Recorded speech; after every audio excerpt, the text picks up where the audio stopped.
வணக்கம். இது உங்கள் உயிரின் ஓசை. இன்று நம்மிடம் பேசப்போகும் கதை கீரை பொடி வாசனை. உணர்வு பூர்வமான கிராமத்து வாழ்க்கை அழகை உணர வைக்கும் கதை. விக்னேஷ் 32 வயது, சென்னை லைஃபில் வாழும் மென்பொருள் நிபுணர். தாயாகிய மரகதம் கிராமத்தில் தனியாக வாழ்கிறார்.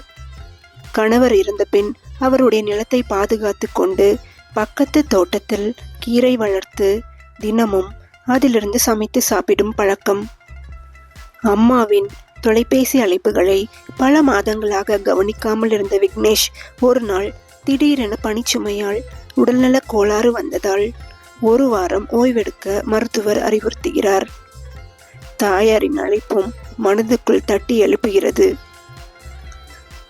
விக்னேஷ் கிராமம் வந்தவுடன் பூமியின் வாசனையிலிருந்து மரத்தடி நிழல் வரை எல்லாம் அவனுக்கு புதிதாகவும் விரக்தியாகவும் தோன்றுகிறது.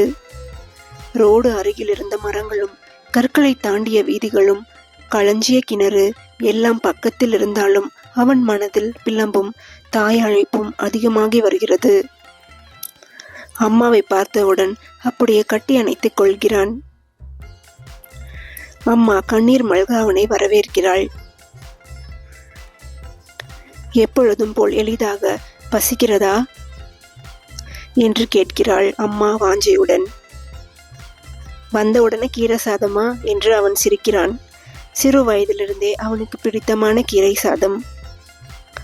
என்னம்மா, இன்னும் கீரையிலேயே உயிர் வைத்திருக்கிறாயா என்று சிரிக்கிறான். மரகதமும் சிரித்துக்கொண்டே சமையலறைக்குள் சென்று விடுகிறாள். கீரை பொடி சாதம், சுடு சுடு பருப்பு குழம்பு, கடுகு வதங்கும் வாசனை. விக்னேஷ் சாப்பிட தயங்குகிறான். சும்மா சாப்பிடுவதைப் போல இருக்காதே என்று எதையோ எதிர்பார்க்கிறான். ஆனால் வாயில் போட்டதுமே சிறு வயதில் தனது பாட்டி, அம்மா, தங்கையின் சிரிப்புகளுடன் அடுப்படையில் அமர்ந்திருந்த ஞாபகங்கள் ஒன்று சேர்ந்து விழிகள் கலங்க வைக்கின்றன. அவன் தாயை பார்த்து சொல்கிறான், அம்மா, இந்த கீரை வாசனை நம்ம வீடு இப்பதான் நம்ம வீடு போல இருக்கு. இந்த கீரையோட வாசனையும் சேர்ந்து வாசனையும் சேர்ந்து வருதுமா என்று கண் கலங்குகிறான். அம்மாவும் கண்ணீரை கட்டுப்படுத்தி கொண்டு அவன் சாப்பிடுவதை கவனித்துக் கொண்டிருக்கிறாள். மகனின் களைப்பு தீர அவனை வாஞ்சியுடன் கவனித்துக் கொண்டிருக்கிறாள். அடுத்த சில நாட்களில் மரகதத்திற்கு திடீரென தலையில் சுழற்சி. விக்னேஷ் அவளை மருத்துவமனைக்கு அழைத்துச் செல்கிறான்.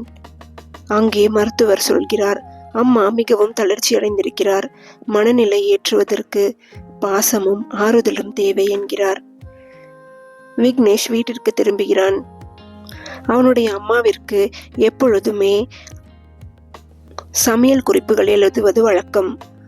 அவளின் சமையலுக்கு அங்கிருந்த கிராமத்தில் எல்லோரும் அடிமை. சமையல் புத்தகத்தை தேடுகிறான்.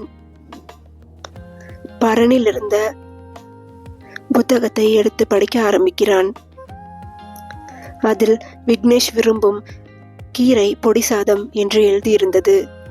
அவனுக்குள் உருக்கம் எழுகிறது. பொங்கி வந்த கண்ணீரை அடக்கிக் கொண்டு அடுத்த நாள் காலை பக்கத்து தோட்டத்தில் சென்று கீரை வெட்டுகிறான்.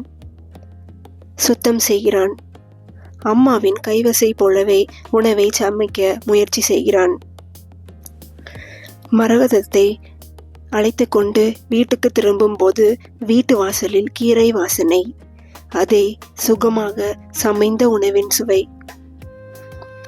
இது என் கை பக்குவமா என்று அவள் ஆச்சரியத்துடன் கேட்கிறாள். இல்ல அம்மா, இது எனக்கு கீரை சமைக்க சொல்லி தந்த கைப்பக்குவம். அந்த நிமிடம் இருவரும் கண்களும் கலங்குகின்றன. முடிவில் விக்னேஷ் மெதுவாக கூறுகிறான், நீ கொடுத்த கீரை சாதம் சுவையில்லை. உன் கையால் அதை தயாரித்து சாப்பிட்டதுதான் சுவை. இருவரும் அமர்ந்து அந்த கீரை சுவையை ரசித்து சாப்பிட்டார்கள். 1 வாரம் கழித்து இருவரும் கிளம்பி சென்னைக்கு போனார்கள். இனி இவர்கள் செல்லும் இடமெல்லாம் கீரையின் வாசனை மணக்கும்.